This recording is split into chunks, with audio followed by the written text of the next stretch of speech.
Hi, நான் coach மனோஷா. இன்னைக்கு 1-to-1ல என்னோட கிளைண்ட் கேட்டாங்க, நான் ஏன் ஃபாஸ்ட்டாக ஒருத்தவங்கள லவ் பண்ணிடுறேன்? ஏன்னா நான் திரும்ப பிரேக்கப்பில் தான் எண்டப் ஆகுறேன். நான் எவ்வளோ ட்ரை பண்ணாலும், எவ்வளோ என்ன நானே சேஞ்ச் பண்ணிக்கிட்டாலும், சாக்ரிஃபைஸ் பண்ணால் கூட என்னால் ஒரு லாங் டேர்ம் ரிலேஷன்ஷிப்புக்குள்ளே போகவே முடியல. திரும்ப திரும்ப இந்த பேட்டர்ன்லேயே நான் ஸ்டக் ஆயிருக்கேன். இதுக்கு என்ன காரணம்? இல்லைனா ஒருவேளை நான் லவ்வுக்கு டிசர்விங் பர்சன் இல்லையா? அப்படின்ற மாதிரி என்கிட்ட கேட்டாங்க. இதை என்னால் 100% புரிஞ்சிக்க முடிஞ்சுது. இதுக்கு உண்மையான காரணம் அவங்க இல்லை, சைல்ட்ஹுட்டில் அவங்க ஃபேஸ் பண்ண ட்ராமாங்கிறத அவங்களுக்கு புரிய வச்சேன். ஏன்னா அவங்க டீனேஜில் ஃபேஸ் பண்ண ஒரு அப்யூஸ், அதுலேருந்து வந்த பெயின் அவங்களுக்கு ஒரு மைண்ட் செட்டை க்ரியேட் பண்ணியிருக்கு. என்னென்னா அவங்க லவ்வுக்கு டிசர்விங் பர்சன் கிடையாது, அவங்க அதை ஏர்ன் பண்ணணுங்கிற மைண்ட் செட்.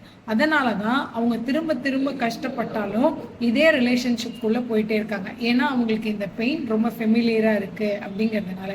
இதை அவங்களுக்கு நான் புரிய வச்சேன்.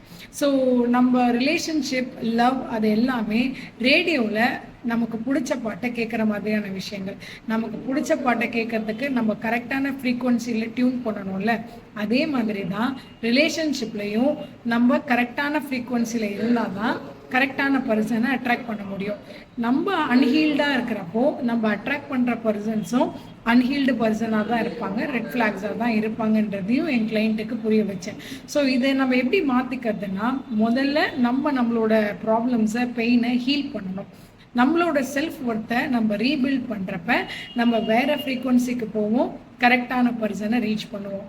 ஸோ இதே மாதிரி ஒரு இஷ்யூவில் நான் இருக்கேன், இதே மாதிரி நிறைய விஷயங்களை எனக்கு தெரிஞ்சுக்கணும், இல்லை இந்த ஸ்டெப் பை ஸ்டெப்பை எப்படி நான் ஹேண்டில் பண்ணணும் அப்படின்ற கொஸ்டின்ஸ்லாம் உங்களுக்கு இருந்தால் என்ன காண்டாக்ட் பண்ணுங்கள். தேங்க்யூ.